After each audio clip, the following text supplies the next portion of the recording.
Always welcome साथियों। Digital class हमेशा आपके साथ इंजीनियरों अपनी मशीन डिज़ाइन की सीरीज चल रही है। जो भी कंटेंट अब तक आपने पढ़ा है और आगे इस वीडियो में पढ़ने वाले हैं, सारा कंटेंट आपको पीडीएफ फॉर्मेट में अवेलेबल है। जिस तरह से मैकेनिकल इंजीनियरिंग जनरल नॉलेज की सीरीज कंप्लीट अवेलेबल है। इन नोट्सों का इस्तेमाल आप SSC, RRB, state, JEE, GATE, BTech, AMI के एग्जामिनेशन के लिए कर सकते हैं। इसी पिछली वीडियो में हमने जाना था कि क्लच को हम डिज़ाइन करते हैं तो किस प्रकार से फ्रिक्शन लाइनिंग या फ्रिक्शन जो प्लेट होती है उस पर विचार विमर्श कर कर हम आगे आते हैं और क्या क्या परेशानियाँ आती हैं। एक छोटी सी स्मॉल स्ट्रिप लेते हैं, फिर उससे टोटल एरिया पर हम फोर्स निकालते हैं, फ्रिक्शन निकालते हैं और उसके बाद हम टॉर्क निकालते हैं, किस प्रकार से टॉर्क पर हम पहुंचते हैं। लेकिन हमें रिलेशन नहीं पता होता है प्रेशर का और रेडियस का, या फिर प्रेशर किस प्रकार से वेरिएशन दे रहा है। तो दो थ्योरीज हम लेकर चलते हैं। आज उन थ्योरीज की तरफ ही हमने कदम बढ़ाया है। तो पहली हमसे मुलाकात करने आती है यूनिफॉर्म प्रेशर थ्योरी।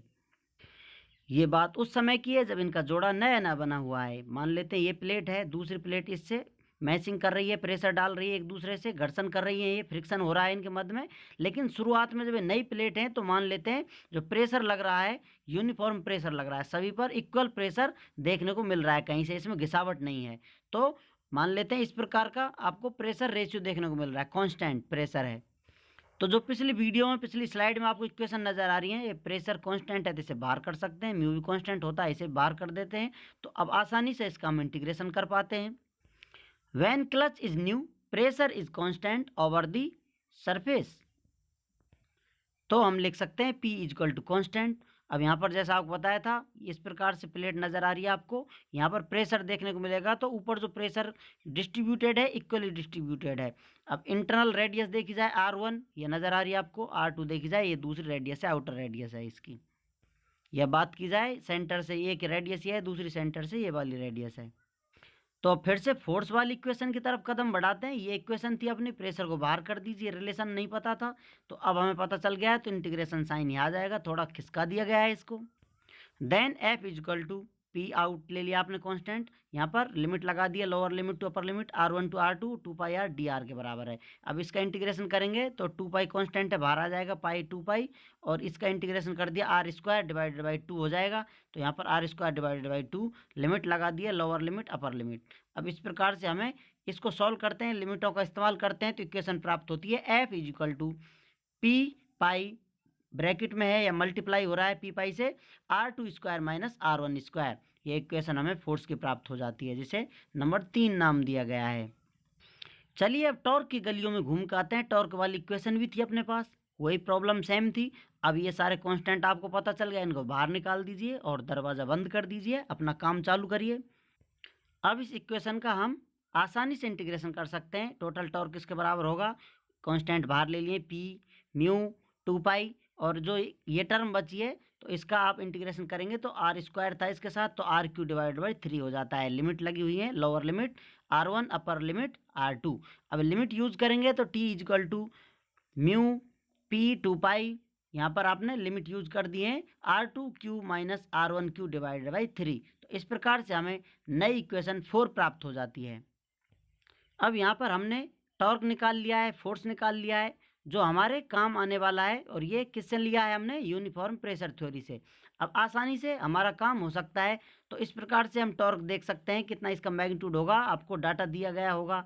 जो भी वैल्यू है या आप डिज़ाइन करना चाहते हैं तो ये डाटा इस्तेमाल करें, रेशियो डालते रहें, वैल्यू पुट करते रहें, तो आपको पता चल जाएगा कितनी रिक्वायरमेंट है किसी चीज़ की, कितनी आपको चाहिए, सब कुछ आप डिज़ाइन कर पाएंगे आसानी से। लेकिन एक इम्पॉर्टेंट बात यह है, सिर्फ यहाँ पर जो आपकी प्लेट है उसकी सिर्फ एक साइड की बात की जा रही है, दूसरी तरफ की बात नहीं की जा रही है। तो यदि दूसरी तरफ की बात की जाए या फिर आपको मेंशन हो न्यूमेरिकल डाटा में, तो दूसरी तरफ के फ्रैक्शन पर भी हम विचार कर सकते हैं। यहाँ पर आपकी प्लेट समझ लीजिए, दूसरी प्लेट डायरेक्ट इस प्रकार से इससे जुड़ी हुई है, इनके मध्य में जो फ्रिक्शन हो रहा है सिर्फ उसी की बात हो रही है। एक प्लेट पर यहाँ पर विचार किया जा रहा है, समझ लीजिए। जो ये कॉन्टैक्ट सरफेस है, ये प्लेट नहीं कॉन्टैक्ट सरफेस है, जो फ्रिक्शन बता रहा है आपको, एक स्थित है जो कहा जाए फिक्स है, दूसरा घूम रहा है, तो कितना फ्रिक्शन फील हो रहा है, सिर्फ एक साइड पर हम विचार कर रहे हैं। लेकिन यदि अरेंजमेंट इस प्रकार का हो, एक प्रेशर प्लेट इसके पीछे लगी हुई है, दूसरी इसके सामने लगी हुई है, अब यहाँ पर 3 कॉन्टैक्ट मिलेंगे आपको देखने को। कहा जाए ये प्लेट बना दी आपने इस प्रकार से, तो आपको यहाँ पर एक सरफेस कॉन्टैक्ट ये होगा, दूसरा सरफेस कॉन्टैक्ट ये होगा, तो यहाँ भी फ्रिक्शन होगा, यहाँ भी फ्रिक्शन होगा, यहाँ भी खुदा है, वहाँ भी खुदा है।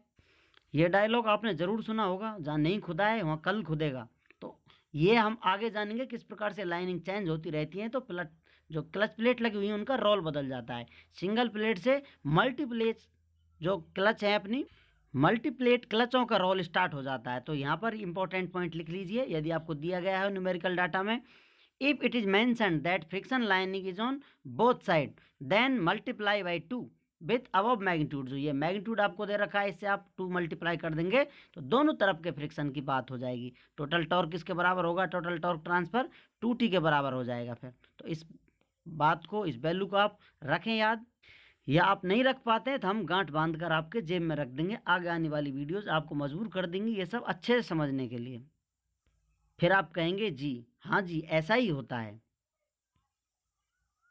इसके बाद हम चलने वाले हैं इसकी दूसरी सहेली यूनिफॉर्म बियर थ्योरी की तरफ।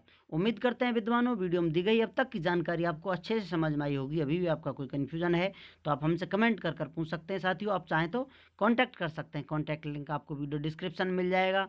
वीडियो को अंत तक देखने के लिए, चैनल को सपोर्ट करने के लिए आपका दिल की गहराइयों से बहुत बहुत धन्यवाद। मिलते हैं नेक्स्ट वीडियो में। जय हिंद, वंदे मातरम।